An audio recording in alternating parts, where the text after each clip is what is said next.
And this poem was inspired by an interview I heard with the composer John Cage. And he said something asinine. It was so asinine it inspired me to write this poem, but I want to clarify that I respect John Cage. It was just what he said. My grandfather shows up in the poem also. He comes across as an ass, but that's because he was one. Goat Song. The artist they're interviewing on NPR says that there is just the right amount of tragedy in the world. He says it with a kind of ironic flair, like he's pointing to a picture of Pontius Pilate wearing a crown of thorns, or of Harry S. Truman crying in the smelted streets of Nagasaki. And maybe he's right. My grandfather, who refused to eat mayonnaise because, and I'm quoting, Jews eat mayonnaise, had a fatal coronary infarction during his daily walk against the afterlife.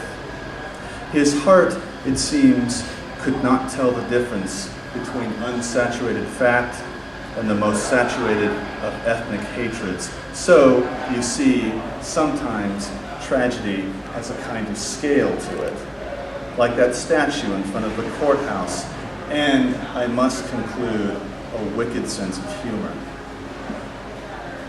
Martha, on the other hand, likes tragedy in the abstract. She likes the movie about the East German Stasi who drove musicians to suicide for crimes against the state, but could not drive their symphonies from his dreams afterwards. And she loves it when Clint Eastwood dies so that others might die more painfully. You know, something you can chew on. But tonight, it's not the tragically ironic or the artfully tragic or either of the dirty Harrys that keeps me awake.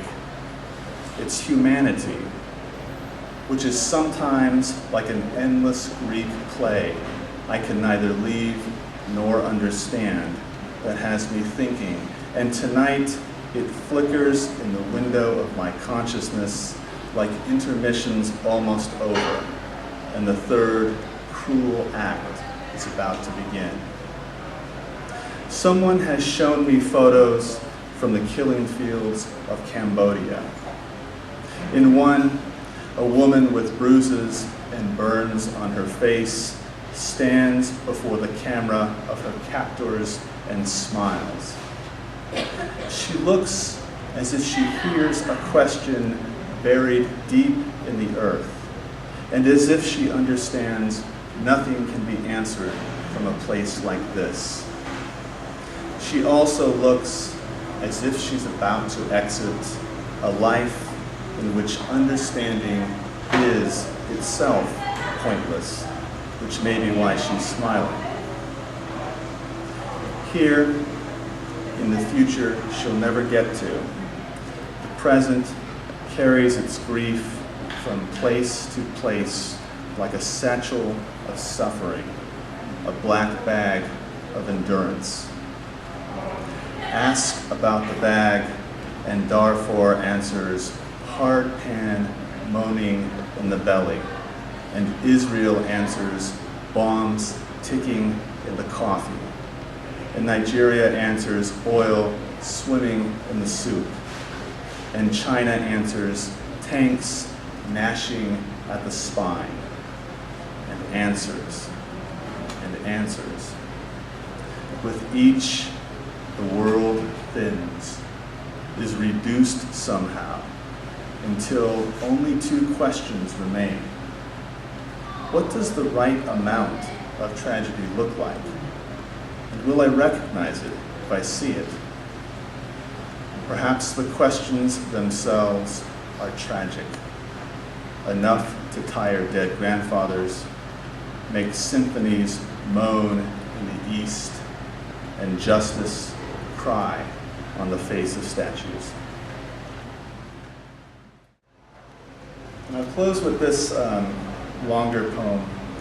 It's inspired by initially a documentary, but some of the work of that I've seen of James Notchway. Is anyone familiar with James Notchway, the war photographer? He spent his life documenting essentially the tragedy that comes from war, or causes it, depending on how you see it. And he exposes all of that for us, and I hope that this poem does some justice to his work that inspires you to check it out. It's called Redfield, Blackfield. When the photographer put his camera down and said that they had caught the express elevator to hell, he meant the Hutu leaders who had found the limit of Tutsi bones at the ends of their machetes, who had made their way through skin and gristle, finding even there a land where no water could well, no food could fill, no peace, no place, no part between the blackened fields of Rwanda, no consignment where God would make mercy dwell. And when finally the gears of killing had rusted and driven away from the graves they'd engineered, the Hutus lay, themselves dying, cholera rising to their hollow eyes, each looking east toward the dust of his doing and believing for the first time in a place that could await them, which the photographer imagined as just the evidence of what they had done, expressed simply in a never-ending pictorial display, just a real hell, which is to say, the hell of knowing what one has done, what one can't undo. Though he may well have meant simply and without philosophy that the evil ones had found a place that they'd been looking for, that the pulleys of the elevator were gently coming to the place they'd been directed, that the doors were about to open to the blackout draft of a basement which is nothing, which is worse than hell, a place that makes a blank slate out of all that we do. No chalk, no hands, no eyes, no way to say I did it, I'm sorry, I am. The red field, the black field, is the same field, is the history of dirt and murder where clay leaches bone, leaches spirit, is the history of the moon held over rice fields in which happy corpses lie, their eyes drawn toward the white light above, is the history of sleep among the burnt forests of war, is not a kind of hell, but hell is salvation. When I say hell, I mean the last potato in a cupboard. When I say salvation, I mean the cupboard.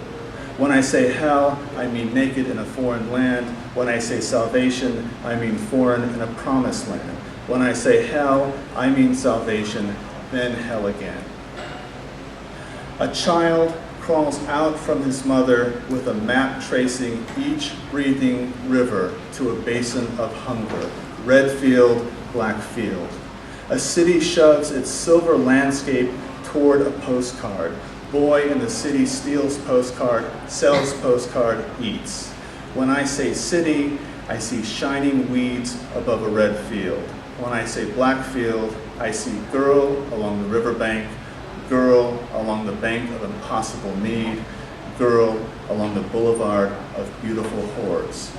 When I remind you of the photographer, we will say together that we know.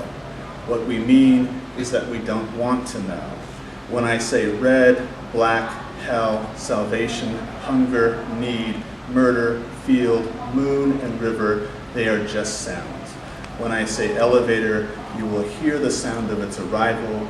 You will hear the doors begin to open. You will shake your head and make a show of something remembered, something you forgot, and you will walk away, and I will love you anyway.